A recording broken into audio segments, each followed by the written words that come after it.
Commander Thexali pressed his four-fingered hand against the cold metal wall of the observation deck. Through the thick glass, he watched his world burn. The peaceful mining colony of Kepler 442c had been home to 3 million Zephyrians for over 2 centuries. Now it was dying. The Kravik ships hung in space like black daggers against the stars. 17 massive warships, each one bigger than the largest Zephyrian transport vessel. Their weapons fired in steady patterns, turning the orbital mining platforms into glowing debris that rained down on the planet below. Thexali's people were not warriors. They were scientists, engineers, miners, and farmers. The Zephyrian Mining Collective had built this colony to extract trilithium from the planet's crust, the rare mineral powered faster-than-light engines across the galaxy. It made them wealthy, but it also made them a target. The colony's defense consisted of 6 patrol ships and a handful of security drones. Against the Kravik war fleet, they lasted exactly 14 minutes. Thexali had watched helplessly as Captain Zelnara's tiny ship exploded under the combined fire of 3 Kravik destroyers. She had been trying to buy time for the evacuation transports, but there was nowhere to evacuate to. The Kraviks had surrounded the planet completely. Their boarding craft were already landing in the northern territories. Soon, they would enslave everyone who survived the bombardment. The communication officer, young Kex Tran, looked up from his console with desperate eyes. His blue skin had turned pale with fear. "Commander, we've lost contact with Mining Station 7. The Kraviks are jamming most frequencies, but I still have the long-range transmitter." Thexali nodded slowly. The long-range transmitter was their last hope. Though he knew it was probably useless, the nearest Galactic Council patrol was weeks away, even at maximum speed. The other member species would send their condolences and file a formal protest with the Kravik Empire. That was how galactic politics worked. But there was something else. A rumor that had spread through the outer colonies in recent months. Stories of a new species that had recently joined the Galactic Council. Humans, they were called. Some said they were fierce warriors who had defeated the hegemony pirates in brutal battles. Others claimed they were just another primitive species trying to seem important. Thexali had met humans only once, at a trade conference on Centauri Station. They were strange creatures, smaller than Zephyrians, but somehow more intense. Their eyes held something that made other species uncomfortable. The human ambassador had spoken about protecting innocent lives, with a passion that seemed almost religious. The building shook as another orbital platform exploded overhead. Emergency lighting flickered in the command center. Most of the staff had already fled to the underground shelters, but Thexali and his core team remained at their posts. Someone had to witness the end of their civilization. "Send a distress call," Thexali ordered. "Use all emergency frequencies. Include our location and the situation." Kextran's hands moved over his console. "What should I say, Commander?" Thexali thought for a moment. The words had to be perfect. They might be the last message his people ever sent to the galaxy. "This is Commander Thexali of the Zephyrian Mining Collective on Kepler 442c. We are under attack by the Kravik Empire. 17 enemy warships have surrounded our planet. Our defenses have fallen. They are enslaving our people. Please, anyone who receives this message, we need help. We have women and children in the shelters. We are not soldiers, but we will fight to protect them. This may be our last transmission." The young officer's fingers trembled as he encoded the message. "The signal is away, Commander, broadcasting on all emergency channels." Through the window, Thexali could see fires burning in the distant city. Kravik dropships were landing like metal insects, disgorging soldiers in black armor. The enslaving would begin soon. His people would be forced to work in their own mines, producing trilithium to fuel the Kravik war machine.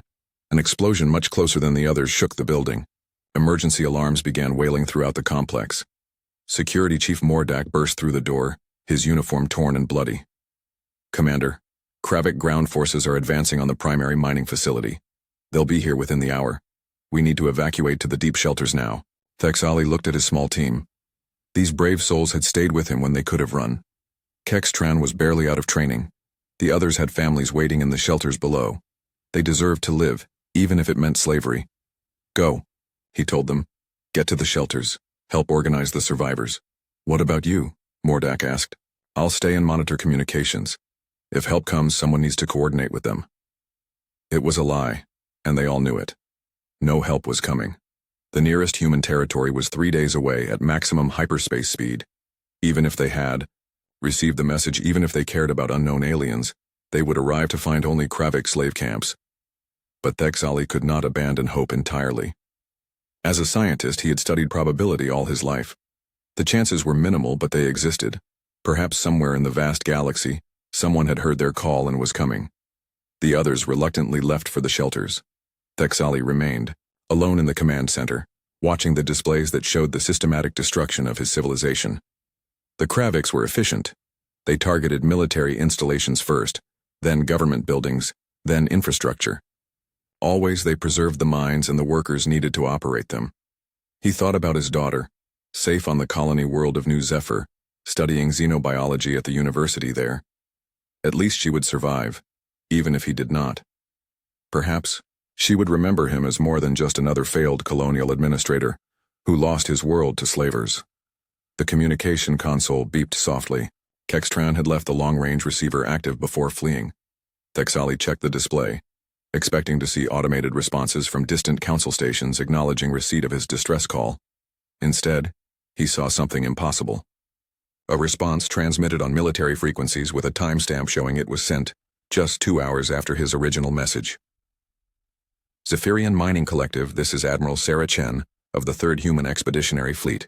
We have received your distress call. 47 ships are en route to your position. Estimated arrival time 67 hours. Hold on, we're coming.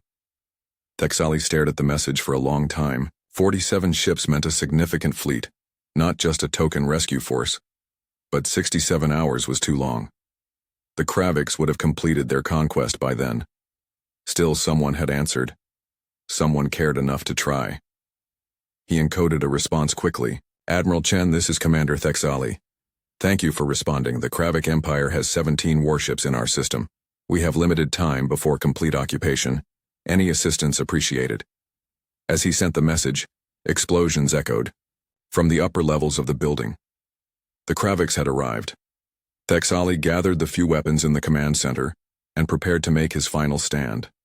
But now, at least, he had something the Kraviks could never take away. Hope. Admiral Sarah Chen stood on the bridge of the UES Endeavour, staring at the message that had just arrived through the long-range communication array. The distress call was broken and filled with static, but the universal emergency codes were clear. Enough. Someone was dying and they were asking for help. The bridge crew worked quietly around her. These men and women had served together for 3 years, fighting pirates and exploring the outer reaches of human space. They trusted her judgment, but she could feel their uncertainty about this situation. What do we know about the Zephyrians? Chen asked her intelligence officer. Lieutenant Commander Park consulted his tablet. Very little, Admiral. They're listed in the Galactic Council database as a peaceful mining species. No military history, no conflicts with other species. They joined the Council about 50 years ago as a trade partner. And the Kraviks? Park's expression grew darker. Major military power in the Beta sector. They control approximately 40 star systems through conquest and intimidation. Known for enslaving conquered populations and using them as forced labor, the Council has issued several protests about their expansion, but no military action has ever been taken. Chen nodded grimly. That was typical of the Galactic Council. Lots of talking, very little action when real violence occurred. Humanity had learned that lesson during the Hegemony War, when their requests for assistance were met with sympathy and bureaucratic delays. Navigation. What's our distance to their position? Ensign Rodriguez looked up from his console. Kepler 442c is approximately 72 hours away at maximum hyperspace velocity, Admiral. But that would require running our engines at redline for the entire trip. We risk severe mechanical failure. How many ships do we have available? 47 vessels, including support ships and marine transports. The bulk of the 3rd Fleet is on patrol duty in the Centauri sectors. Chen walked to the main display, where a tactical map showed the positions of all human ships in this region of space. 47 ships seemed like a lot, but the Zephyrian had mentioned 17 Kravik warships. Intelligence reports suggested that Kravik vessels were much larger than human designs. Her executive officer, Commander Martinez, approached quietly. Admiral, I have to point out that this would be a significant deviation from our patrol orders. Earth Command expects us to maintain security in the assigned sectors. If we abandon our positions to chase after a distress call from unknown aliens. I know what Earth Command expects, Chen interrupted. But I also know what's right. The bridge fell silent. Everyone knew the Admiral's history. She had been a young lieutenant during the Hegemony War, serving aboard a destroyer when the pirates attacked the mining colonies in the Ross system. The colonists had sent desperate pleas for help, while the pirate fleet systematically destroyed their habitats. The Galactic Council had promised assistance, but it never came. By the time help arrived, 2 million humans were dead. Chen had sworn that day that no one under her command would ever ignore a cry for help, regardless of politics or regulations. Lieutenant Commander Park, send a message to all ship captains. Emergency meeting in Conference Room Alpha in 30 minutes. Navigation, plot a course for Kepler 442c. Maximum burn. Yes, Admiral. 30 minutes later, 47 ship captains appeared on holographic displays throughout the conference room. Some were aboard cruisers and destroyers, others commanded supply ships or marine transports. All looked concerned about the sudden change in orders. Ladies and gentlemen, Chen began, we've received a distress call from a species called the Zephyrians. They're being attacked by the Kravik Empire and they've asked for our help. Captain Rodriguez of the Marine Transport Valiant leaned forward in his display. What's our tactical situation, Admiral? 17 Kravik warships against our 47. Intelligence suggests their individual ships are larger than ours, but we don't have detailed information about their weapons or defensive capabilities. Several captains exchanged glances. Captain Morrison of the cruiser Defiance spoke up. Admiral, with respect, we don't know anything about these Zephyrians. For all we know, this could be some kind of trap. The Kraviks might be using them as bait to draw our fleet into an ambush. That's possible, Chen acknowledged. It's also possible that 3 million innocent people are about to be enslaved or killed while we debate the risks. She activated the main display, showing the text of the Zephyrian distress call. This is Commander Thexali of the Zephyrian Mining Collective. His people are miners and scientists, not soldiers. They're facing an enemy they can't possibly defeat, and they reached out to us because they had nowhere else to turn. Captain Kim of the destroyer Falcon raised her hand. What are Earth Command's orders regarding this situation? I haven't contacted Earth Command yet, Chen admitted. By the time we explain the situation and wait for approval, those people will be dead or enslaved. We have the ships, we have the firepower, and we have the opportunity to save lives. The question is whether we have the courage. The room was quiet for several seconds. These officers had all sworn oaths to protect human space and follow orders from Earth Command. What Chen was proposing could end all their careers if it went wrong. Finally, Captain Rodriguez spoke. My Marines didn't sign up to watch innocent people die while we follow paperwork procedures. If you're going in, Admiral, the Valiant is with you. One by one, the other captains voiced their agreement. Some were clearly reluctant, but none refused to participate. Within an hour, the entire 3rd Human Expeditionary Fleet was racing through hyperspace toward an unknown world to fight an unknown enemy for people they had never met. In her private quarters that night, Chen reviewed everything the fleet's computers could tell her about the Kraviks. Their ships were indeed larger than human vessels, and their weapons appeared to be designed for planetary bombardment rather than ship-to-ship combat. That might give the human fleet an advantage, since human warships were built specifically to fight other spaceships. But numbers were numbers. 17 ships against 47 sounded favorable until you considered that each Kravik vessel might be worth 3 human ships in terms of raw firepower. Chen thought about the message she would eventually have to send to Earth Command, explaining why she had abandoned her assigned patrol sectors to rescue unknown aliens. The politicians would be furious. Some might even call it an act of war against the Kravik Empire, but she also thought about Lieutenant Thexali, who had stayed at his post to send desperate messages into space, hoping someone would care enough to answer. The fleet's AI calculated their arrival time at 67 hours. Long-range sensors couldn't penetrate that far through hyperspace, so they wouldn't know the tactical situation until they dropped back into normal space. The Zephyrians might already be conquered. The Kraviks might have reinforced their fleet. The whole thing might be over before the humans arrived. Chen stared out the viewport at the swirling colors of hyperspace. Somewhere ahead, people were fighting for their lives and their freedom. Whether they were human or alien didn't matter. Whether Earth Command approved didn't matter. Whether the odds were good or bad didn't matter. What mattered was that someone had called for help, and humanity was going to answer. The fleet raced on through the void, 47 ships carrying the hopes of a species that had learned the hard way that in a dangerous galaxy, sometimes you had to be willing to fight for strangers. War Commander DREADNOUGHT stood in the command center of the Kravik Dreadnought Skullcrusher, watching the final stages of the Zephyrian conquest unfold on the tactical displays. The operation had proceeded exactly as planned. The pathetic alien defense force had been swept aside in minutes, and ground forces were already securing the trilithium mining facilities. The war commander was a massive creature, even by Kravik standards. His thick, armored hide bore the scars of a dozen successful campaigns.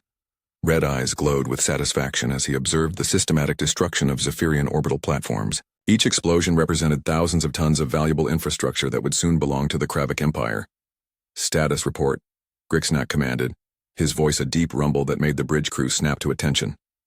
Sub-Commander Vextar consulted his console. "All orbital defenses destroyed, War Commander. Ground forces have secured mining complexes 1 through 5. Resistance is minimal. The aliens appear to be hiding in underground shelters. Casualties? Negligible on our side. Perhaps 50 Kravik warriors wounded, none killed. Zephyrian military losses are total. Their civilian casualties are estimated at 200,000 so far." Grixnak nodded approvingly. The Zephyrians had made the classic mistake of building a wealthy colony without adequate defenses. They had trusted in the protection of the Galactic Council and the goodwill of their neighbors. Such naive thinking deserved exactly this result. The Kravik Empire had been expanding for 3 centuries, consuming weaker species and enslaving their populations. The trilithium deposits on this world would fuel the war fleet for years to come, while the surviving Zephyrians would provide the skilled labor needed to extract it. It was a perfect arrangement, at least from the Kravik perspective. "Any response to their distress calls?" Grixnak asked. The communications officer, a lean, Kravik named Krelhos, shook his head. "Standard acknowledgements from several Galactic Council monitoring stations, War Commander. No indication that anyone intends to intervene. The nearest Council fleet is 3 weeks away in the Centauri sector." This was also as expected. The Galactic Council was a collection of weak species that preferred diplomatic protests to military action. They would send investigators eventually, file reports and issue stern warnings that the Kravik Empire would ignore completely. By then, the conquest would be complete and irreversible. Grixnak walked to the main viewport, where he could see the planet below. Smoke rose from burning cities and the bright flashes of orbital bombardment continued to light up the night side of the world. Soon, the Zephyrians would surrender formally, and the real work could begin. The Kravik Empire had perfected the science of enslavement over many generations. The process was always the same. Destroy the military, eliminate the leadership, terrorize the population, then offer survival in exchange for cooperation. Most species chose to live as slaves, rather than die as free beings. "War Commander," Krelhos called out. "Long-range sensors are detecting an approaching fleet. Distance approximately 18 hours at current velocity." Grixnak turned from the viewport. "How many ships?" "Approximately 47 vessels, War Commander. Energy signatures are unfamiliar. They appear to be accelerating beyond normal safety parameters." "Reinforcements for the Zephyrians?" Sub-Commander Vextar suggested. The tactical officer brought up the sensor data on the main display. The approaching ships were much smaller than Kravik vessels, and their drive signatures didn't match any known Galactic Council designs. Grixnak studied the information with growing amusement. "Communications. Identify those ships." Krelhos worked at his console for several minutes before looking up with surprise. "War Commander, they appear to be human vessels." The bridge fell silent. Every Kravik warrior had heard stories about the humans, though most dismissed them as exaggerations. The species had only achieved faster-than-light travel 50 years ago, making them newcomers to galactic civilization. Some reports claimed they had defeated the hegemony pirates in the Outer Rim, but pirates were cowards who fled from any serious opposition. Grixnak examined the tactical display more carefully. 47 ships sounded impressive, but the largest, human vessel was barely half the size of a Kravik destroyer. Their entire fleet probably had less firepower than 3 of his dreadnoughts. "What kind of weapons do human ships carry?" he asked his intelligence officer. "Limited data, War Commander. Kinetic projectiles and fusion warheads mostly. Nothing that should threaten our battle armor.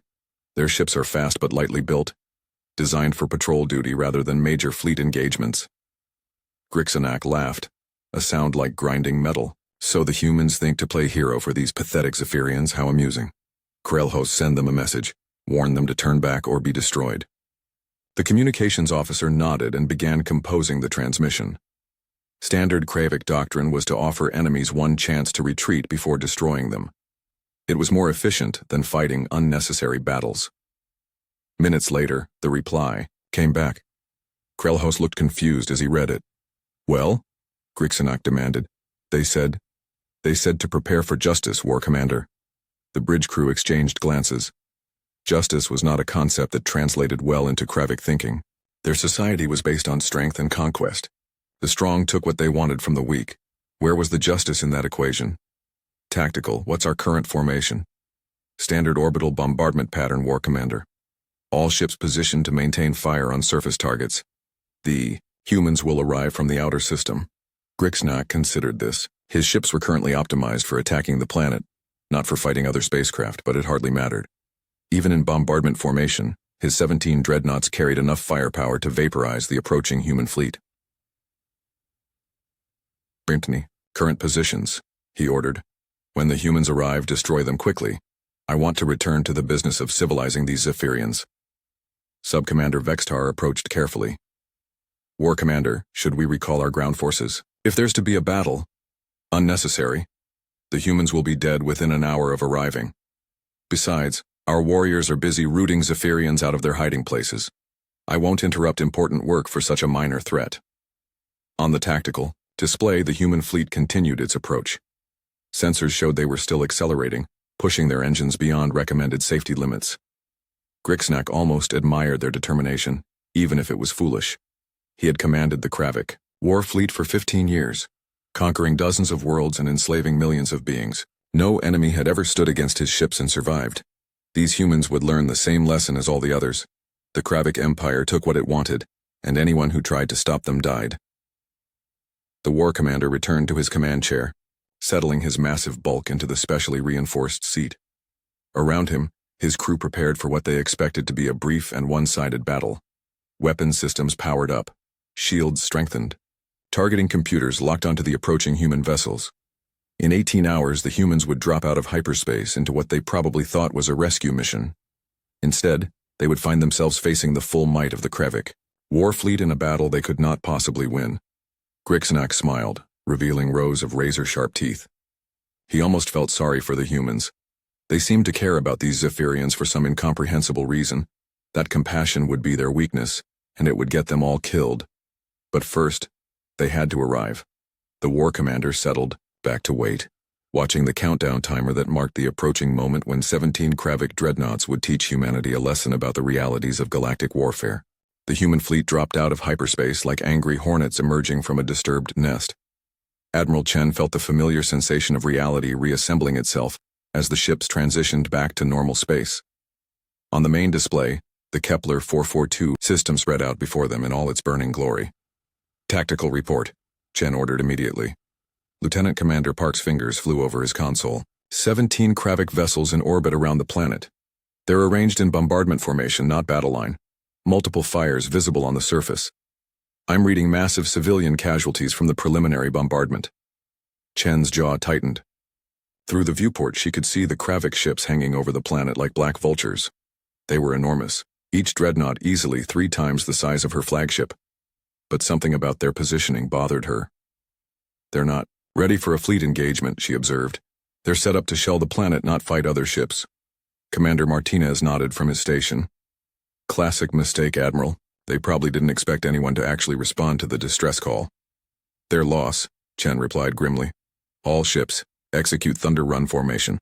We go in fast and hard before they can reorganize." The Thunder Run was a human tactical innovation born from necessity during the Hegemony War. Instead of approaching cautiously and attempting to establish battle lines, the attacking fleet accelerated directly toward the enemy at maximum velocity. It was dangerous and unpredictable, but it had worked against pirate fleets that outnumbered human forces. 47 ships began accelerating deeper into the system, their engines screaming at redline power. The smaller human vessels darted between the massive Kravik dreadnoughts like wolves attacking a herd of elephants. "Admiral, incoming transmission from the Kravik flagship," the communications officer reported. "Put it through." The main screen filled with the image of War Commander Grixenak. The alien was massive, with armored hide and glowing red eyes that spoke of countless battles. When he spoke, his voice carried the arrogance of someone who had never been defeated. Human fleet, you are interfering in a legitimate military operation of the Kravik Empire. Withdraw immediately or be destroyed. Chen stepped forward, her expression cold as space itself. War Commander, you are attacking innocent civilians and enslaving peaceful miners. Surrender now and return to your own territory, or we will remove you. Grixnak laughed, a sound like grinding metal. You dare threaten me with your tiny ships? I have conquered 40 worlds, human. Your entire fleet carries less firepower than 3 of my dreadnoughts. Then you should have brought more ships, Chen replied and cut the transmission. The first exchange of fire began 30 seconds later. The Kravik vessels turned their massive weapons toward the approaching human fleet, but their gun crews had been trained for orbital bombardment, not precision targeting of fast-moving spacecraft.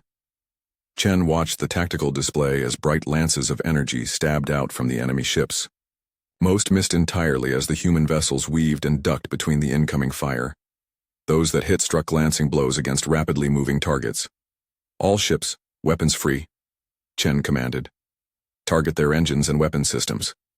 I want them crippled, not destroyed. The human response was immediate and devastating.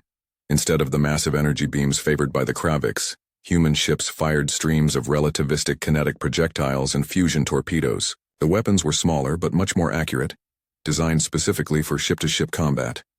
The first Kravik dreadnought to suffer major damage was the Bone Grinder. A spread of kinetic penetrators from the human cruiser Defiance punched through its rear shields and tore apart its primary drive system. The massive ship began listing to one side, its bombardment of the planet interrupted as emergency crews fought to prevent a reactor breach. Direct hit on enemy flagship, Park reported. Their forward weapons are offline. On the screen, Chen could see the Skull Crusher trailing atmosphere from multiple hull breaches. The human destroyer Falcon had executed a perfect attack run, placing its entire torpedo spread directly into the dreadnought's weapon batteries. But the Kraviks were learning quickly. War Commander Grixnak's tactical officers began adjusting their targeting systems, and the enemy fire became more accurate.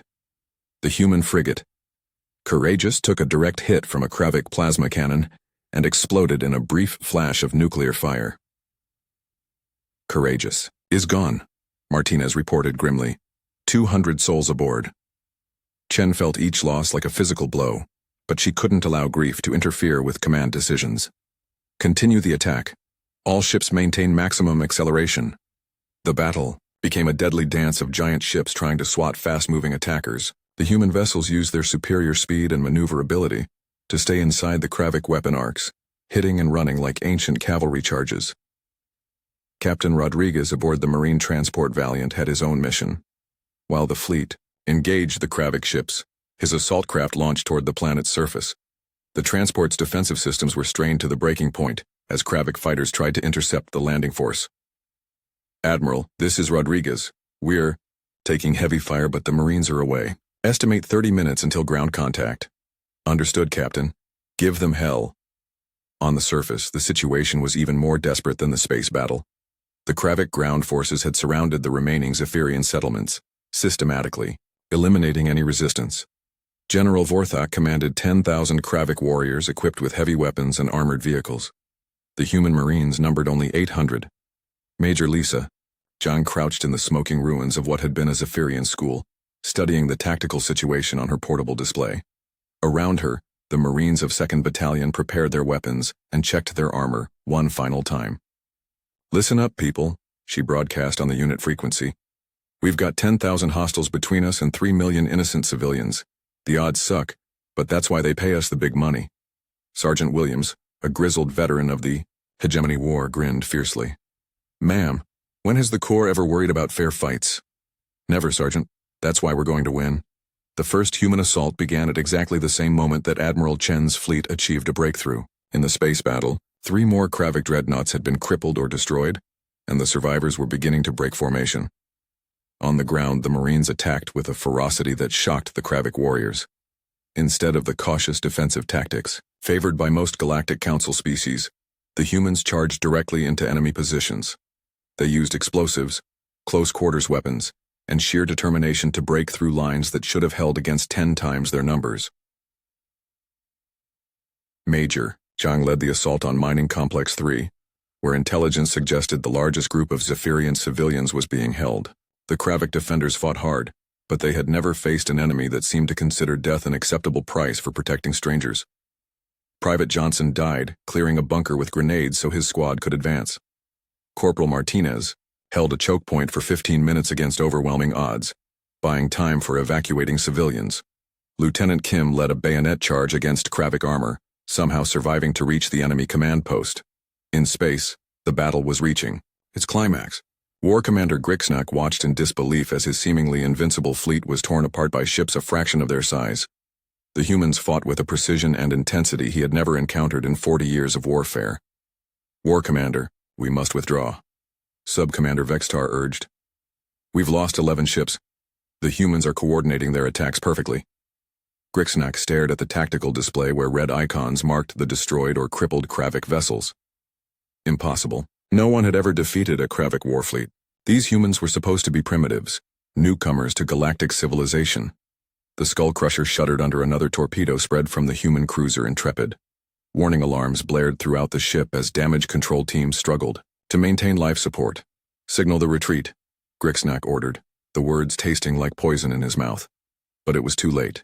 Admiral Chen had anticipated the Kravik withdrawal and positioned her fastest ships to block their escape routes. The Thunder Run had become a closing trap, with human vessels moving to surround the surviving enemy ships. Kravik fleet, this is Admiral Chen. Your ships are surrounded and heavily damaged. Surrender now and your crews will be treated according to galactic law. On his bridge, surrounded by smoke and dying warriors, War Commander Grixnak, finally, understood what the humans had tried to tell him. This wasn't about firepower or numbers or tactical superiority. This was about something the Kraviks had never possessed and couldn't understand. The humans were fighting for someone else's freedom, and that made them unstoppable. The space battle was over in 37 minutes. Admiral Chen stood on the bridge of the Endeavour, watching the last Kravik ship surrender its weapons. Of the 17 dreadnoughts that had terrorized the Zephyrian colony, only 6 remained operational.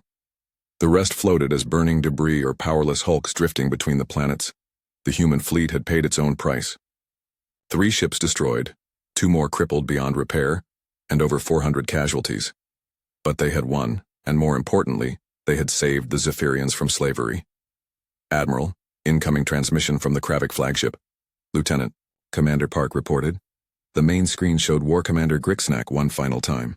The alien's bridge was filled with smoke and his armored hide bore fresh scars from the battle. But his red eyes still burned with the fury of defeat. This isn't over, human, he growled. The Kravik Empire will remember what happened here. We will have our revenge. Chen looked at him with something that might have been pity. War Commander, you attacked innocent people who never harmed you. You came here to enslave them and steal their resources.